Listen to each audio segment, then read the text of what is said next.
अस्सलामुअलैकुम, welcome to वाला pathology. आज हमारा नेक्स्ट टॉपिक है डायबिटीज़ मेलिटस। डायबिटीज़ मेलिटस को समझने से पहले आपको कार्बोहाइड्रेट्स का समझना ज़रूरी है।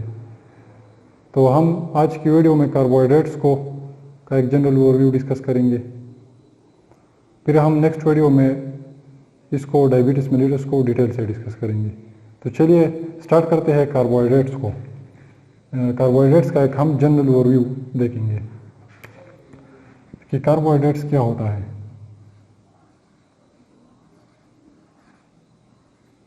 कार्बोहाइड्रेट्स ऐसे ऑर्गेनिक कंपाउंड्स है जो कि कार्बन, हाइड्रोजन और ऑक्सीजन से बने हुए हैं। ये ऐसे ऑर्गेनिक कंपाउंड्स है जो कि कार्बन, हाइड्रोजन और ऑक्सीजन से बने हुए हैं। सो these are organic compounds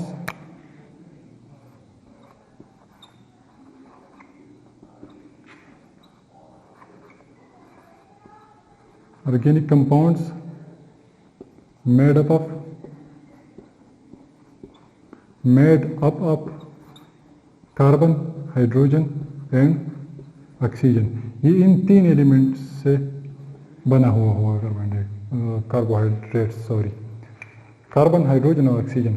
organic compounds क्या होते हैं? ऑर्गेनिक कंपाउंड्स वो कंपाउंड्स होते हैं जिसमें कार्बन मौजूद हो। जिन कंपाउंड्स में कार्बन मौजूद होगा वो ऑर्गेनिक कंपाउंड्स होंगे। सो यहाँ पर ये कार्बोहाइड्रेट भी एक ऑर्गेनिक कंपाउंड है, ऑर्गेनिक कंपाउंड।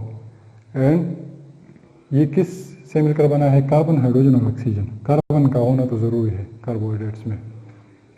कार्बोहाइड्रेट्स की एक जनरल फार्मूला आपने याद रखना है कार्बोहाइड्रेट्स के क्लासिफिकेशन के लिए। इसका ये जनरल फार्मूला है। कार्बोहाइड्रेट्स को हम इस फार्मूले की बेस पर इसके डिफरेंट कार्बोहाइड्रेट्स लिख सकते हैं।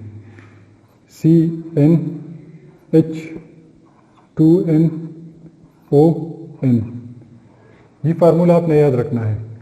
अब ये जो N है इसकी जगह कोई नंबर भी लिख सकते हैं, लेकिन जितने भी आएंगे वो सारे कार्बोहाइड्रेट्स होंगे। N की जगह जो भी नंबर हो आएगा सब कार्बोहाइड्रेट्स होंगे। अगर N की जगह 3 आ जाए, 3 से लेस नहीं है, सारे 3 से ऊपर है। N की जगह 3 से लेस नहीं आ सकता नंबर। सो C की जगह अगर 3 आ जाए C3, एंड यहाँ पर H2N है। सो H2N की जगह B3 लिख लो, और O के साथ भी N है तो यहाँ पर भी 3। सो C3H6O3। सो इस फार्मूले में आप जो भी नंबर यहाँ पर पुट करेंगे N की जगह, तो यहाँ पर जो भी आएगा, जो भी कंपाउंड आएगा वो कार्बोहाइड्रेट होगा। सो कार्बोहाइड्रेट्स इतने डिफरेंट, इतने सारे कार्बोहाइड्रेट्स हो सकते हैं। सो इसके फिर टाइप्स है, उसमें भी ये इस फार्मूले को अगर आप समझ गए हो तो जो हम टाइप्स पढ़ेंगे उसमें भी इस फार्मूले की ज़रूरत आएगी। तो इस फार्मूले का समझना ज़रूरी है। इसके टाइप्स है। Number 1 is types of carbohydrates. Number 1 is monosaccharide.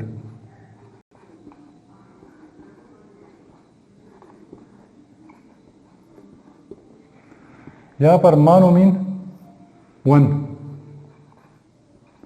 Mono का मतलब क्या है? 1, and saccharide mean sugar. Saccharide का लफ्ज़ सैक्रम से, वर्ड सैक्रम से निकला हुआ है, एंड सैक्रम का मतलब क्या है? Sugar. So monosaccharide is 1 sugar.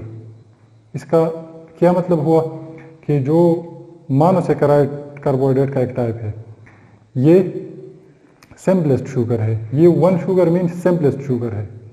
ये एक ही शुगर है जो हाइड्रोलाइज नहीं हो सकता, ब्रेक नहीं हो सकता, ये तोड़ नहीं सकता, क्योंकि ये एक ही शुगर है, और एक ही शुगर से फिर तो और तो नहीं बन सकते ना। So simplest sugar, this is simplest sugar.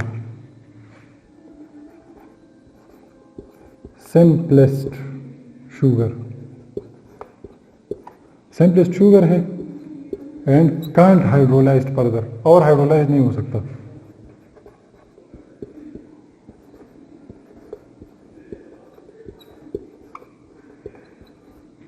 Further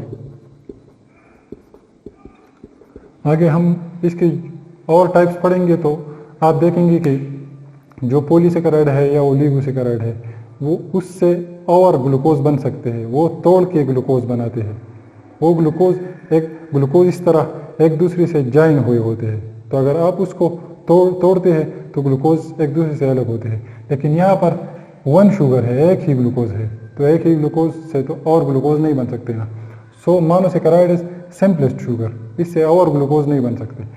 can't hydrolysed further ये और ग्लूकोज हाइड्रोलाइज नहीं हो सकता, ठीक है। सो मोनोसेकेराइड सिंपल शुगर। अब अगर मोनोसेकेराइड में 3 कार्बन हो, अगर इसमें कार्बन नंबर 3 हो, यहाँ पर जो मैंने फार्मूले में यहाँ पर लिख लिया कि अगर इसमें 3 कार्बन हो तो उसको हम ट्रायोज बोलेंगे। अगर ऐसी मोनोसेकेराइड जिसमें 3 कार्बन हो तो वो ट्रायोज होगा। अगर 4 कार्बन हो तो वो, यहाँ पर अगर मैं 4 लिख लूँ तो वो टेट्रोज होगा। अगर 5 हो तो वो पेंटोज होगा। अगर 6 हो जाए तो वो हेक्सोज होगा। So monosaccharide can be triose, tetrose, pentose और हेक्सोज। इसमें 3 कार्बन भी हो सकते हैं, 3 से कम नहीं होंगे, 3 भी हो सकते हैं, क्योंकि कार्बोहाइड्रेट्स है ही ऐसे कि उसमें 3 से कम कार्बन नहीं है। अगर 3 है कार्बन तो यहाँ पर क्या आएगा, C3H6O3, तो उसको हम ट्रायोज बोलेंगे। अगर कार्बन 4 है तो उसको हम टेट्रोज बोलेंगे। यहाँ पर अगर N की जगह 4 आ जाए, सो C4 एंड यहाँ पर अगर N की जगह 4 आ जाए, 2 4s are 8, C4H8 और यहाँ पर O4, तो उसको हम टेट्रोज। अगर 5 कार्बन यहाँ पर आ जाए, N की जगह 5 आ जाए तो उसको हम पेंटोज, और अगर 6 आ जाए तो उसको हेक्सोज। सो ये on the basis of number of carbon monosaccharide को नाम दिए गए हैं। सो इसकी एग्जांपल क्या हो सकती है, ये तो एक जनरल नाम इसको दे दी गई है कि ट्रायोज और टेट्रोज। एग्जांपल इसका एक ग्लूकोज है। ग्लूकोज में कितने कार्बन है, ग्लूकोज में कितने कार्बन है, 6 कार्बन है उसमें। उसका फार्मूला क्या है, C6H12O6। यहाँ पर अगर मैं N की जगह 6 लिख लूँ तो यहाँ पर भी N की जगह 6 आएगा। सो C6 और यहाँ पर N की जगह अगर 6 आ जाएगी तो 2 के साथ वो मल्टीप्लाई होगा, 2 6 are 12, so C6H12 and N की जगह भी 6 आएगा, सो C6H12 एंड O6। ये हमारा ग्लूकोज का फार्मूला है। सो ग्लूकोज भी एक मोनोसेकेराइड है। इसके अलावा फ्रक्टोज है, उसका भी यही फार्मूला है, फ्रक्टोज का भी यही फार्मूला है, लेकिन उसमें स्ट्रक्चर में थोड़ा डिफरेंट होगा ग्लूकोज से। फ्रक्टोज ग्लूकोज से स्ट्रक्चर में थोड़ा डिफरेंट होगा, फार्मूला एक जैसा है। जैसे ग्लूकोज का C6H12O6, इस तरह फ्रक्टोज का भी है, फ्रुक्टोज। इसके अलावा गैलेक्टोज, ठीक है। सो ये ऐसे यूनिट्स है, ऐसी शुगर्स है, ये ग्लूकोज, फ्रक्टोज, गैलेक्टोज, ये सारे हेक्सोजेस है, क्योंकि इन सारों में 6 कार्बन है तो ये हेक्सोज में आएगा। सो ये ऐसे ग्लूकोज कार्बोहाइड्रेट्स है जो कि ये और नहीं हाइड्रोलाइज हो सकते, इससे और ये ग्लूकोज इससे और नहीं छोटे हो सकते, इनमें ये 6 कार्बन होंगे। सो ये मोनोसेकेराइड है। सिंपल कार्बोहाइड्रेट को ये नहीं हाइड्रोलाइज हो सकते। नेक्स्ट कौन सा टाइप है कार्बोहाइड्रेट का, डाइसेकेराइड। डाइसेकेराइड ऐसा कार्बोहाइड्रेट का टाइप है जिसमें डाई, आप डाई लफ्ज़ से आप अंदाज़ा लगा सकते हैं, डाई मीन 2, जिसमें 2 यूनिट्स होंगे, जिसमें 2 ग्लूकोज यूनिट्स होंगे। दूसरा कौन सा टाइप है? डाइसेकेराइड।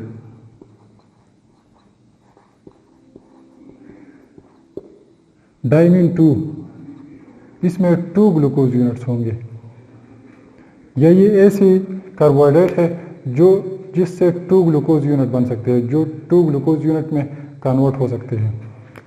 सो कार्बोहाइड्रेट्स हैविंग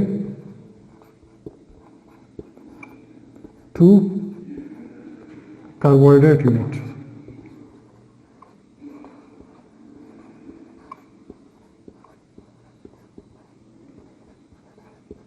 इसमें 2 कार्बोहाइड्रेट्स यूनिट्स होंगे। कार्बोहाइड्रेट यूनिट क्या है? जो हमने मोनोसेकेराइड पढ़ लिया। मोनोसेकेराइड एक यूनिट है।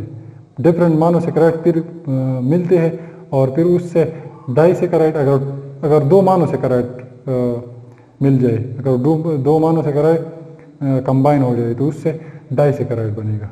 क्योंकि मोनोसेकेराइड तो और सिंपल नहीं हो सकते, वो तो और छोटे नहीं हो सकते। सो 2 मोनोसेकेराइड अगर मिल जाए, जैसे कि ग्लूकोज, फ्रक्टोज और गैलेक्टोज हमने पढ़ लिया। ग्लूकोज, अगर 2 ग्लूकोज मिल जाए तो उससे क्या बनेगा? माल्टोज। ठीक है, एग्जांपल इसका क्या होगा? अगर 2 ग्लूकोज मिल जाए, जो हमने मोनोसेकेराइड 2 ग्लूकोज, ये डाइसेकेराइड है तो 2 यूनिट्स होंगी इसमें। 2 ग्लूकोज मिल जाए तो क्या होगा? माल्टोज सारी।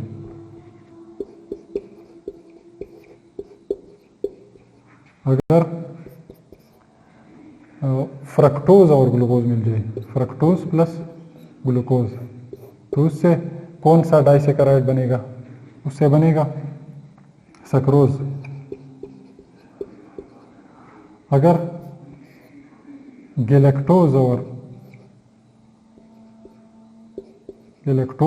और ग्लूकोज मिल जाए तो उससे क्या बनेगा? लैक्टोज। ये सारे क्या है? माल्टोज, सक्रोज, लैक्टोज, ये सारे क्या है? ये डाइसेकेराइड है। इसमें 2 यूनिट्स है, यहाँ पर 2 यूनिट्स, 2 यूनिट्स एंड इसमें भी 2 यूनिट्स। यूनिट क्या होता है? यूनिट एक छोटा पार्ट होता है किसी का। जैसे कि हमारी बॉडी का यूनिट क्या है? सेल है। हमारे डिफरेंट सेल्स मिले हुए और हमारी पूरी बॉडी बनी हुई है उससे। तो यूनिट हमने कौन यूनिट क्या पढ़ लिया? यूनिट हमने मोनोसेकेराइड पढ़ लिया। मोनोसेकेराइड बेसिकली एक यूनिट है। फिर मोनोसेकेराइड कंबाइन होते हैं और उससे डाइसेकेराइड और फिर फर्दर और पॉलीसेकेराइड और ये बनते हैं। तो ये हमारे पास डाइसेकेराइड हो गया। फिर नेक्स्ट तीसरा टाइप कौन सा है?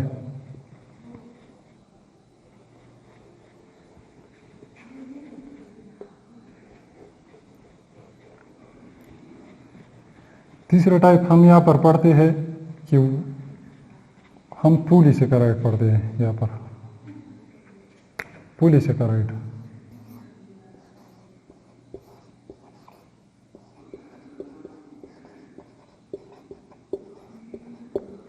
हमने पढ़ लिया कि मोनोसेकेराइड, मोनो मीन 1, उसमें सिर्फ एक ही ग्लूकोज होगा या एक ही कार्बोहाइड्रेट होगा, चाहे उसमें 3 कार्बन हो या 4 कार्बन हो या 5 हो या 6, तो वो यूनिट्स है। मोनोसेकेराइड क्या है? वो यूनिट्स है। फिर डाइसेकेराइड में डाई मीन 2, उसमें 2 ग्लूकोज यूनिट कंबाइन होते हैं और डाइसेकेराइड बनते हैं। लेकिन पॉली मीन मेनी, इसमें मेनी ग्लूकोज होंगे। पॉली मीन मेनी और सेकेरा मीन शुगर। सो पॉलीसेकेराइड में मेनी शुगर यूनिट्स होंगे, मेनी शुगर यूनिट्स कंबाइन होंगे और उससे पॉलीसेकेराइड बनेगा। सो मेनी शुगर यूनिट्स और मेनी कार्बोहाइड्रेट यूनिट्स भी लिख सकते हैं। इसकी एग्जांपल क्या है? एग्जांपल इसका है ग्लाइकोजन। ग्लाइकोजन क्या है? इसमें इस तरह बहुत से चेन्स बने हुए होते हैं, बहुत सारे ग्लूकोज मिले हुए होते हैं, इस तरह एक चेन बना हुआ होता है। तो ग्लाइकोजन में क्या होगा? ये एक पॉलीसेकेराइड है जिसमें चेन ऑफ मोनोसेकेराइड यूनिट्स, ये सारे मोनोसेकेराइड है ना, ये ग्लूकोज, दूसरा, तीसरा, ये सारे मोनोसेकेराइड है। एक ही सिंगल यूनिट है। ये ग्लूकोज इससे छोटे नहीं हो सकते, इससे सिंपल नहीं हो सकते। सो ये सारे मोनोसेकेराइड जब मिलते हैं तो ये क्या, इससे क्या बनता है, पॉलीसेकेराइड। एक ग्लाइकोजन है, दूसरा स्टार्च है, स्टार्च भी एक पॉलीसेकेराइड है, उसमें भी बहुत सारे ग्लूकोज यूनिट्स मिलते हैं और उससे स्टार्च बनता है। सो ये हमारे पास 3 जनरल टाइप्स हो गए कार्बोहाइड्रेट के, monosaccharide, disaccharide and polysaccharide. Poly mean many. ये ग्लाइकोजन बेसिकली हमारी बॉडी में जब अगर ग्लूकोज ज़्यादा हो जाए हमारी बॉडी में तो फिर किस चीज़ के फॉर्म में स्टोर होता है, ग्लाइकोजन में कन्वर्ट होता है। अगर ग्लूकोज हमारी बॉडी में ज़्यादा हो जाए तो फिर उसको स्टोर करना पड़ता है। तो स्टोर करने के लिए ग्लूकोज ग्लाइकोजन में कन्वर्ट होता है और हमारी लीवर और मसल में स्टोर होता है in the form of glycogen. जब ज़रूरत पड़ती है ग्लूकोज की तो ये सारी फिर अलग हो जाती है एक दूसरे से, क्योंकि ग्लूकोज की अगर ज़रूरत हो तो फिर ये चेन ब्रेक हो जाता है, इससे ग्लूकोज अलग हो जाती है और ग्लूकोज हमें अवेलेबल हो जाती है। तो इसकी समझ आ गई ये 3 टाइप्स की। फिर भी अगर इसकी समझ नहीं हो तो आप कमेंट सेक्शन में, जो भी क्वेश्चन हो आपका, कमेंट सेक्शन में आप हमसे पूछ सकते हैं। नेक्स्ट हम पढ़ते हैं कि जब हम ग्लूकोज इंजेस्ट कर लेते हैं, जब हम खाते हैं खाना तो उसमें ग्लूकोज होगा, तो उस ग्लूकोज को हम कैसे हमारी बॉडी में ये, क्योंकि जो हम इंजेस्ट करते हैं, जो हम खाना खाते हैं उसमें in the form of starch होता है। स्टार्च हमने पढ़ लिया कि ये पॉलीसेकेराइड है, लेकिन हमें तो चाहिए ग्लूकोज, हमें ग्लूकोज की ज़रूरत होती है। तो स्टार्च को तोड़ना होता है। स्टार्च हमारी बॉडी क्या करती है, स्टार्च को तोड़ता है। सो नेक्स्ट हम ये पढ़ते हैं कि ग्लूकोज की ब्रेकडाउन, जब हम मुंह में खाना डालते हैं उसमें स्टार्च होगा, तो स्टार्च कैसे ग्लूकोज में कन्वर्ट होता है उसको हम पढ़ते हैं। तो ये परस कर ये हमने स्टार्च इंजेस्ट कर लिया, स्टार्च, ये स्टार्च है परस कर हमने इंजेस्ट कर लिया, हमारे खाने में होता है। तो स्टार्च हमारे मुंह में कौन सा एंजाइम होता है, सलाइवरी एमाइलेज एक एंजाइम होता है हमारी मुंह में, हमारा जो सलाइवा है उसमें एक एंजाइम होता है, उसका नाम है सलाइवरी एमाइलेज। वो स्टार्च के साथ क्या करता है, इसको डाइसेकेराइड्स में कन्वर्ट करता है, एमाइलेज। एमाइलेज एक एंजाइम है जो कि हमारे मुंह में भी मौजूद है और इसके अलावा ये गट में भी होता है, गट में भी ये पाया जाता है। जो हमारी स्टमक और जो हमारी इंटेस्टाइन्स है उसमें भी एमाइलेज होता है, उसको हम पेंक्रियाटिक एमाइलेज बोलते हैं, क्योंकि वो पेंक्रियास से आया हुआ होता है तो इसलिए उसको पेंक्रियाटिक एमाइलेज बोलते हैं। सो ये दोनों एमाइलेज जो मुंह में हमारा होता है और जो पेंक्रियाटिक एमाइलेज, ये दोनों स्टार्च को डाइसेकेराइड में कन्वर्ट करता है, स्टार्च को डाइसेकेराइड में। लेकिन डाइसेकेराइड तो एब्जॉर्बेबल नहीं है, ये जो इंटेस्टाइन्स है हमारे उससे एब्जॉर्ब नहीं हो सकते ब्लड में। Glucose in the form of disaccharide blood में नहीं जा सकता, तो ब्लड में एब्जॉर्ब होने के लिए डाइसेकेराइड को मोनोसेकेराइड में कन्वर्ट होना होता है। तो डाइसेकेराइड फर्दर कौन मोनोसेकेराइड में कन्वर्ट करता है या ग्लूकोज में कौन कन्वर्ट करता है डाइसेकेराइड को। सो डाइसेकेराइड को फिर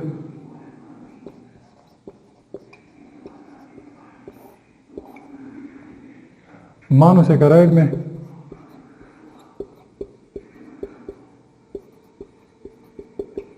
यहाँ पर हमारे पास 2 ऐसे एंजाइम्स है जो डाइसेकेराइड को, एक है लैक्टेज और दूसरा है सक्रेज। ये 2 ऐसे एंजाइम्स है जो डाइसेकेराइड को मोनोसेकेराइड में कन्वर्ट करते हैं।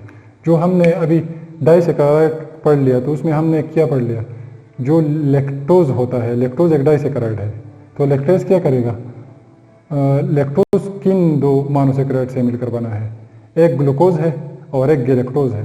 तो इन दोनों मोनोसेकेराइड, लैक्टेज क्या करता है, इन दोनों मोनोसेकेराइड को अलग कर लेता है। यहाँ पर अगर लैक्टोज है तो उसके लिए लैक्टेज एंजाइम आएगा। अगर डाइसेकेराइड लैक्टोज है तो लैक्टेज एंजाइम आके उसको तोड़ता है और उससे क्या बनाता है, ग्लूकोज प्लस गैलेक्टोज। ये दोनों यूनिट्स है, सिंपल यूनिट्स है, ये मोनोसेकेराइड है। तो लैक्टेज लैक्टोज को ग्लूकोज और गैलेक्टोज में कन्वर्ट कर लेता है, और जो सक्रोज है वो सक्रेज एंजाइम सक्रोज को कन्वर्ट कर लेता है ग्लूकोज प्लस फ्रक्टोज, क्योंकि सक्रेज इन दो यूनिट से मिलकर बना होता है, ग्लूकोज और फ्रक्टोज से मिलकर बना होता है। तो सक्रेज एंजाइम इन दो को ग्लूकोज और फ्रक्टोज में कन्वर्ट कर लेता है। तो हमारी बॉडी में जब ये मोनोसेकेराइड बनते हैं तो फिर ये एब्जॉर्ब हो सकते हैं हमारे इंटेस्टाइन से, फिर ब्लड में जा सकते हैं। तो फिर in this form it can be absorbed in monosaccharide form because it is now a monosaccharide and it can be absorbed to blood. So in this form it can be absorbed. So now हम बात करते हैं glucose metabolism के हवाले से। ये glucose तो absorb हो गया, अभी ग्लूकोज के साथ क्या होगा, ग्लूकोज ब्लड में चला गया, ग्लूकोज के साथ फर्दर क्या होगा उसको डिस्कस करते हैं हम।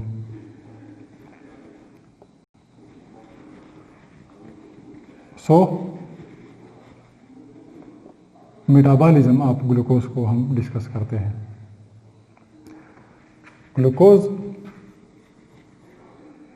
हमारी बॉडी में इंक्रीज भी हो सकता है, डिक्रीज भी हो सकता है, उसमें डिफरेंट एब्नॉर्मलिटीज आ सकते हैं।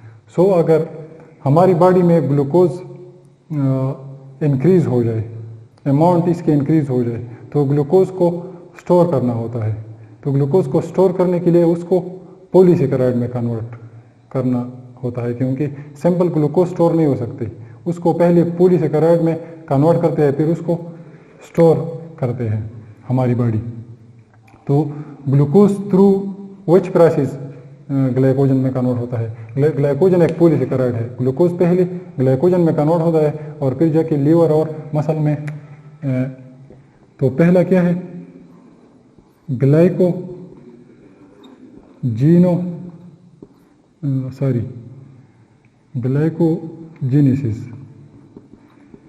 ग्लाइकोजीनेसिस।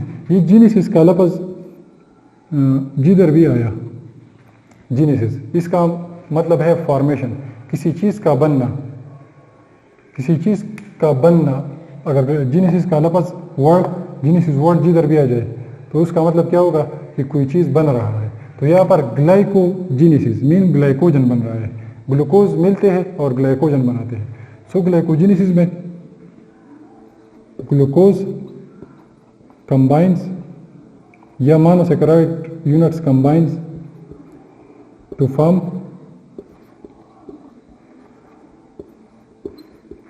ग्लाइकोजन। ग्लाइकोजीनेसिस में क्या होगा, ग्लूकोज कंबाइन होगा और उससे ग्लाइकोजन बनेगा। फिर नेक्स्ट, ये हम मेटाबॉलिज्म चूंकि पढ़ रहे हैं तो ग्लूकोज का साथ मिलना या ग्लूकोज का ब्रेक होना, ये सारी चीज़ें हम पढ़ेंगे। अब अगर ग्लूकोज की बॉडी में अगर ग्लूकोज की ज़रूरत पड़ जाए, ग्लूकोज अगर हमारी ब्लड में ग्लूकोज की कंसंट्रेशन कम हो जाए, उसकी ज़रूरत हो, तो क्या होगा, जो स्टोर ग्लाइकोजन है वो दोबारा से ग्लूकोज में कन्वर्ट होगा। Through which process, through glycogenolysis. Glycogenolysis, lysis का वर्ड जिधर आ गया उसका मतलब है कोई चीज़ ब्रेक हो रहा है, कोई चीज़ तोड़ रहा है। तो ग्लाइकोजिनोलाइसिस मीन ग्लाइकोजन को ग्लूकोज में कन्वर्ट करना, ग्लाइकोजन का जो चेन बना हुआ है वो तोड़ेगा। सो ग्लाइकोजन किस चीज़ में कन्वर्ट होगा, conversion of glycogen to glucose, glycogen glucose में कन्वर्ट हो जाएगा। ग्लाइकोजिनोलाइसिस में इसमें चेन बना हुआ है, इसमें डिफरेंट ग्लूकोज इस तरह कंबाइन हो जाते हैं और एक चेन बनता है, एक पॉलीसेकेराइड चेन बनता है। और इसमें ये जो चेन है ये ग्लूकोज सारे अलग हो जाते हैं। इसमें ग्लाइकोजिनोलाइसिस में लाइसिस हो जाती है। सो जो ग्लूकोज है उसके साथ क्या होगा, वो अलग हो जाएगी। इस तरह एक लंबा चेन होता है, ये अलग हो जाएंगे एक दूसरे से, क्योंकि हमें ग्लूकोज की ज़रूरत है। तो जो स्टोर ग्लाइकोजन है वो ग्लूकोज में कन्वर्ट हो जाएंगे। सो ये ग्लाइकोजिनोलाइसिस। अब नेक्स्ट हमारे पास क्या है,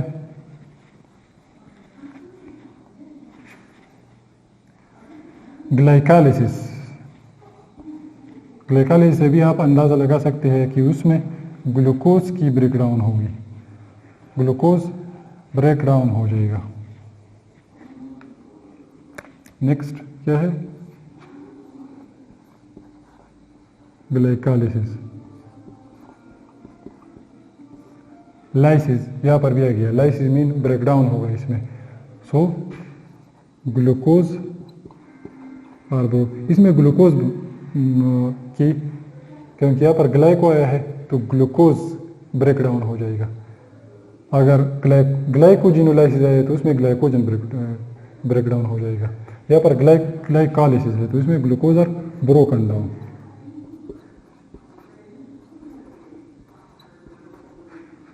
ब्रोकन डाउन किस तरह, जैसे ग्लूकोज का फार्मूला क्या है, C6H12O6 है ना। यहाँ पर 6 कार्बन है, यहाँ पर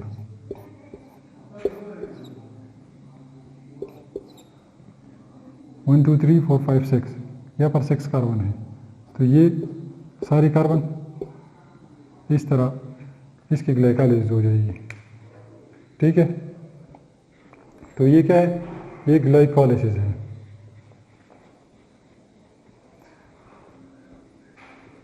ये लाइसिस हो जाएगी इसकी।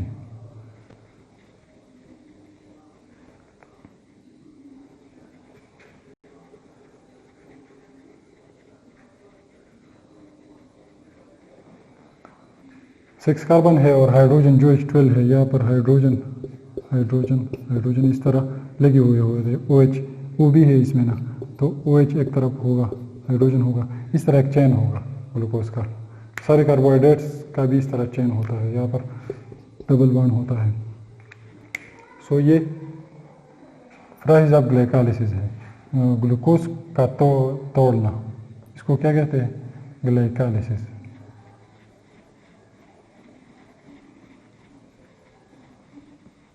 ग्लूकोज को हम बेसिकली इसमें दरमियान से तोड़ते हैं। तो ग्लूकोज अगर दरमियान से वो कट जाए तो क्या होगा, उसके दो पार्ट्स बनेंगे। एक ग्लूकोज में 6 कार्बन है, तो अगर ये दरमियान से अगर उसको वो ब्रोकन डाउन हो जाए तो 2 पार्ट्स बनेंगे, 3 कार्बन की 2 पार्ट्स बनेंगे। सो ये हमारे पास ग्लाइकालिसिस है।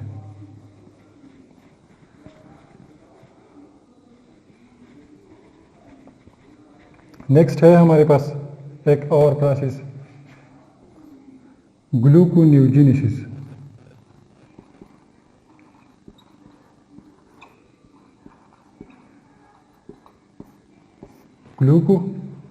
ग्लूकोन्यूजेनेसिस। न्यू मीन न्यू एक नया ग्लूकोज बनना, ग्लूकोज का ऐसी किसी चीज़ से बनना जो असल में ग्लूकोज नहीं हो, कार्बोहाइड्रेट सोर्स नहीं हो, कार्बोहाइड्रेट सोर्स के अलावा किसी दूसरी चीज़ से ग्लूकोज का बनना, इसको हम क्या कहते हैं, ग्लूकोन्यूजेनेसिस। इस प्रोसेस को हम क्या कहते हैं, gluconeogenesis. Formation of new glucose, formation of new glucose. जैसे कि प्रोटीन से ग्लूकोज का बनना, इस तरह फैट से ग्लूकोज का बनना, तो इसको हम ग्लूकोन्यूजेनेसिस कहेंगे, एक नया ग्लूकोज बनना, कार्बोहाइड्रेट सोर्स से नहीं बनना। जैसे कि एक तो हमने ग्लाइकोजन से अगर ग्लूकोज आ जाए, या कार्बोहाइड्रेट सोर्स नहीं हो, मतलब तो कार्बोहाइड्रेट सोर्स नहीं होगा, दूसरी किसी चीज़ से किसी ग्लूकोज बनेगा, तो उसको हम ग्लूकोन्यूजेनेसिस कहेंगे। ठीक है,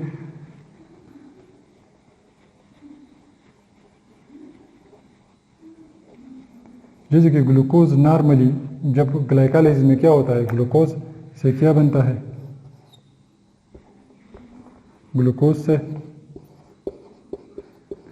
ग्लाइकोलाइसिस में ग्लूकोज से पाइरुवेट बनता है। पाइरुवेट एक कंपाउंड है। ग्लूकोज में 6 कार्बन है, 6 कार्बन। जब ये ग्लूकोज हम दरमियान से ग्लूकोज को तोड़ते हैं तो उससे, क्योंकि 6 का कार्बन है, 6 अगर दरमियान से हम तोड़े तो 3 कार्बन के 2 मॉलिक्यूल्स बनेंगे, पाइरुवेट के 2 मॉलिक्यूल्स बनेंगे। तो अगर पाइरुवेट से फिर दोबारा ग्लूकोज बनाना स्टार्ट हो जाए तो इस प्रोसेस को ग्लूकोन्यूजेनेसिस हम कहेंगे। या इसके अलावा प्रोटीन्स दूसरे कंपाउंड से भी बन सकते हैं। सो ये प्रोसेस ऑफ ग्लूकोन्यूजेनेसिस है। ये सारी कार्बोहाइड्रेट मेटाबॉलिज्म, ग्लूकोज मेटाबॉलिज्म जो मैंने बताया आपको, ग्लूकोज मेटाबॉलिज्म के लिए ये टर्म्स आपने याद रखने हैं। इन टर्म्स का डायबिटीज मेलिटस में अगर इन टर्म्स का अगर पता नहीं है आपको तो फिर उसकी समझ नहीं आएगी। तो ये टर्म्स याद रखना है आपने। फिर नेक्स्ट है कि ग्लूकोज हमारी बॉडी में कंट्रोल कौन करता है, ग्लूकोज कैसे कंट्रोल होता है हमारी बॉडी में, तो उसको डिस्कस करते हैं। कंट्रोल ऑफ ग्लूकोज, इसको आपने इस तरह सिक्वेंशियली याद करना है। जो मैंने सिक्वेंशियली पढ़ाया आपको, तो इस सीक्वेंस से आपने याद रखना है कि कार्बोहाइड्रेट्स को क्या होता है, इसके टाइप्स क्या होते हैं, कैसे ब्रेक होते हैं जब हम इंजेस्ट कर लेते हैं, तो कैसे ये इससे ग्लूकोज बनते हैं। फिर ग्लूकोज मेटाबॉलिज्म हमने पढ़ लिया। Now glucose, control of glucose हम पढ़ते हैं। इसकी कंट्रोल कौन करता है, कंट्रोल ऑफ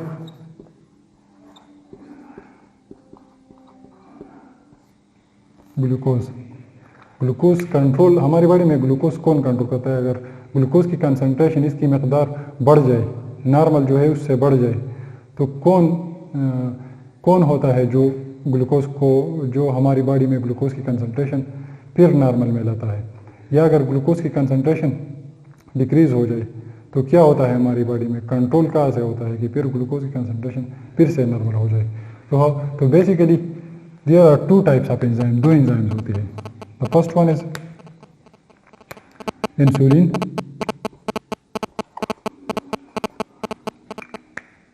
एक इंसुलिन होता है, and the second one is glucagon. ये 2 एंजाइम्स होते हैं जो कि ग्लूकोज को कंट्रोल करते हैं। अगर इंसुलिन क्या करता है, फॉर एग्जांपल अगर ग्लूकोज की कंसंट्रेशन नॉर्मल से बढ़ जाए तो इंसुलिन क्या करता है, ये बेसिकली ये 2 एंजाइम्स, ये 2 हार्मोन्स जो है, ये हार्मोन्स है, सॉरी इंसुलिन और ग्लूकागॉन ये हार्मोन्स हैं। ये हार्मोन्स किधर से आते हैं, ये पेंक्रियाज में होते हैं।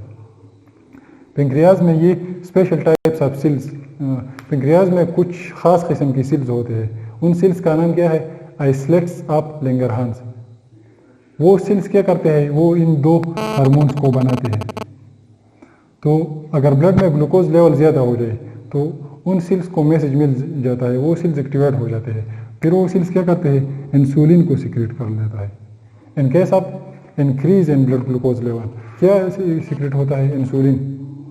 इंसुलिन क्या करता है, ग्लूकोज को ब्लड से टेकअप कर लेता है और उसको ऑर्गन्स को सप्लाई कर लेता है, सेल्स के अंदर सप्लाई कर लेता है, ताकि ब्लड में ग्लूकोज की कंसंट्रेशन नॉर्मल हो जाए। सो इंसुलिन एक हार्मोन है जो कि कहाँ से सीक्रेट होते हैं, ये एक हार्मोन है। ये याद रखना है आपने कि ये एक हार्मोन है। ये कहाँ से सीक्रेट होते हैं, पेंक्रियाटिक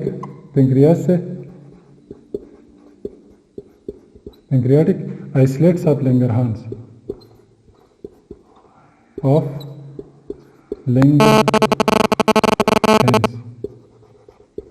ये यहाँ से सीक्रेट हो जाते हैं। आइसलेट्स ऑफ लैंगरहांस कुछ सेल्स है पेंक्रियाज में, ऐसी सेल्स है जो इंसुलिन के बनाने के लिए, इंसुलिन और ग्लूकागॉन के बनाने के लिए वो स्पेशल है, ठीक है। सो पेंक्रियाटिक आइसलेट्स ऑफ लैंगरहांस से ये इंसुलिन निकलता है जब ग्लूकोज, ब्लड में ग्लूकोज इंक्रीज हो जाए, और ये क्या करता है, ग्लूकोज को डिक्रीज ग्लूकोज कंसंट्रेशन को कम कर लेता है, नॉर्मल करता है। ठीक है। सो इंसुलिन का काम क्या हुआ कि ये ग्लूकोज को नॉर्मल में लाएगा, कम करेगा। जब इंक्रीज हो जाए तो ये क्या करेगा, ये कम करेगा और नॉर्मल में लाएगा। लेकिन इंसुलिन क्या करता है कि ब्लड में ग्लूकोज की कंसंट्रेशन कम हो जाए। हमने अभी मेटाबॉलिज्म में क्या पढ़ लिया कि ग्लूकोज कंसंट्रेशन जब इंक्रीज हो जाए तो ग्लूकोज क्या होगी, स्टोर हो जाएगी, जो हमारे ऑर्गन्स में स्टोर हो जाएगी, लीवर में और मसल में जाके स्टोर हो जाएगी। तो उस प्रोसेस को हमने क्या नाम दे दिया था, उसको हमने ग्लाइकोजेनेसिस, ग्लूकोज ग्लाइकोजेनेसिस में कन्वर्ट हो जाएगी। तो इंसुलिन पहला क्या फंक्शन मैकेनिज्म इसकी क्या होगी, क्या करेंगे कि ग्लूकोज को कम कर लेता है। फर्स्ट वन इज ग्लाइकोजेनेसिस करेगी,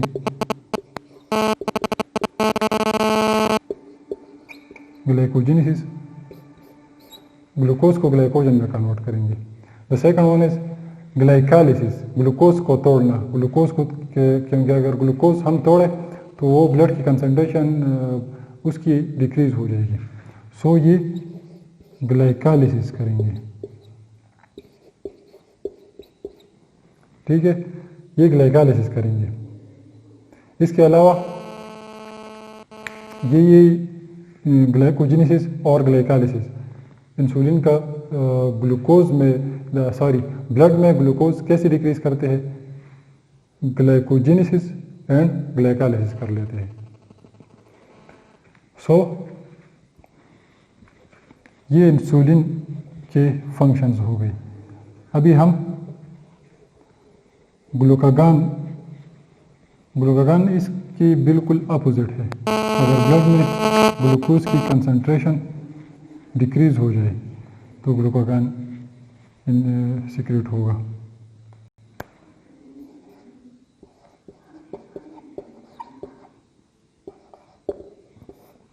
ग्लूकागॉन कब सीक्रेट होगा, ये भी एक हार्मोन है जो कि पेंक्रियाटिक आइसोलेट्स ऑफ लैंगरहांस से ये भी सीक्रेट होता है, ये निकलता है जब ब्लड ग्लूकोज लेवल डिक्रीज हो जाए, नॉर्मल से कम हो जाए, तो उस कंडीशन में कौन सा हार्मोन सीक्रेट होगा, ग्लूकागॉन। पेंक्रियास को मैसेज मिल जाएगा कि ब्लड ग्लूकोज लेवल डिक्रीज हुआ है, तो पेंक्रियास क्या रिलीज करेंगे, glucagon. It is a hormone, एक हार्मोन है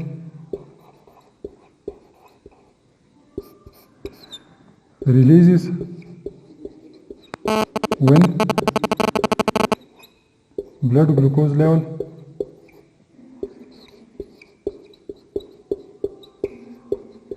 जब ब्लड ग्लूकोज लेवल डिक्रीज हो जाए, when blood glucose level decreases, this hormone release. ये क्या करेंगे, ग्लूकागॉन क्या करेंगे कि ब्लड ग्लूकोज लेवल ये कैसे डिक्रीज करते हैं, क्या करते हैं, क्या चीज़, तो ये इंसुलिन के बिल्कुल अपोजिट काम करेंगे। क्या करेंगे ये,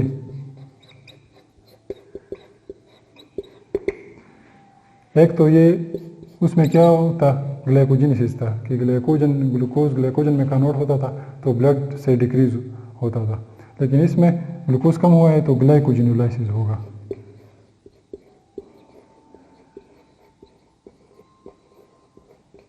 ग्लाइकोजेनोलाइसिस होगा, ग्लूकोज ब्रेकडाउन होगा इसका। और दूसरा ये क्या करेंगे, ये ग्लूकोज को, ये क्योंकि ग्लूकोज कम हुआ है तो ग्लूकोन्यूजेनेसिस होगा। किसी दूसरी चीज़ अगर बॉडी में प्रोटीन्स है, फैट्स है, क्योंकि एनर्जी तो हम ग्लूकोज से लेते हैं, हमारी ग्लूकोज जो है कार्बोहाइड्रेट है, प्राइमरी एनर्जी सोर्स है, इससे हम एनर्जी लेते हैं। प्रोटीन्स या फैट से हम डायरेक्ट एनर्जी नहीं ले सकते। अगर प्रोटीन्स हम यूज़ करते हैं तो पहले प्रोटीन्स को ग्लूकोज में कन्वर्ट होना होगा, इसके बाद हम उससे एनर्जी लेंगे। ये ग्लूकोन्यूजेनेसिस भी करेंगे, किसी दूसरी चीज़ से ग्लूकोज बनाएंगे। ये दो प्रोसेस ये करेंगे किस लिए, कि ब्लड ग्लूकोज लेवल नॉर्मल में फिर से आ जाए। ग्लूकोज लेवल इन ये दो हार्मोन कंट्रोल करते हैं। हमने कौन सा टॉपिक अभी कवर कर लिया? Control of glucose. Control of glucose कौन करता है? Insulin and glucagon.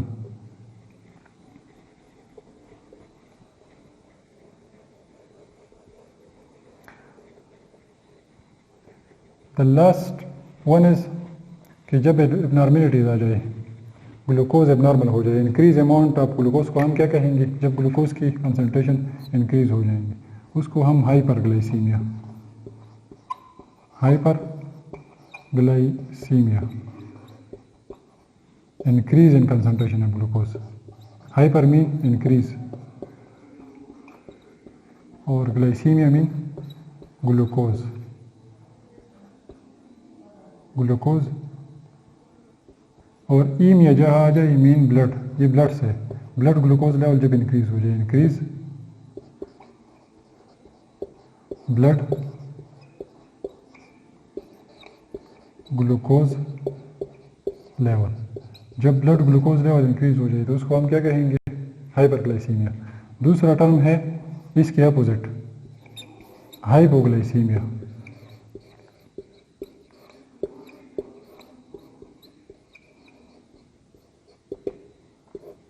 Hypoglycaemia, hypoglycaemia क्या होगा? Hypo mean less amount, less, और यहाँ पर glycaemia mean blood glucose, glucose और aemia mean blood. So blood glucose level की कंसंट्रेशन लेस हो जाए, decrease concentration of blood glucose level, decrease concentration of blood glucose. जब ब्लड ग्लूकोज लेवल की concentration decrease हो जाए तो उस कंडीशन को हम क्या कहेंगे? हाइपोग्लाइसीमिया। सो ये था आज का हमारा लेक्चर। नेक्स्ट वीडियो में हम डायबिटीज़ को डिस्कस करेंगे, डायबिटीज़ मेलिटस को डिस्कस करेंगे डिटेल से, लेकिन उसके लिए ये एक बैकग्राउंड ज़रूरी था, कार्बोहाइड्रेट्स का जानना उसके लिए ज़रूरी था। तो हम डायबिटीज़ और इसकी क्लासिफिकेशन को हम इंशाल्लाह नेक्स्ट वीडियो में पढ़ेंगे, क्योंकि डायबिटीज़ जो है ये कार्बोहाइड्रेट से रिलेटेड है। कार्बोहाइड्रेट्स की मेटाबॉलिज्म की वजह से ये डिजीज़ काज होता है, ये डायबिटीज़, जिसको हम नॉर्मली शुगर भी बोलते हैं। तो इंशाल्लाह नेक्स्ट वीडियो में हम डायबिटीज़ को कवर करेंगे। तो अगर आपको ये वीडियो पसंद आ गई हो तो आप लाइक के बटन को प्रेस कर लें, और इसके अलावा इस चैनल को सब्सक्राइब कर लें, बेल आइकन को प्रेस कर लें, और दोस्तों के साथ भी शेयर करें ताकि उनको भी फ़ायदा पहुंच सके। तो इंशाल्लाह नेक्स्ट वीडियो में मिलेंगे। अल्लाह हाफिज़।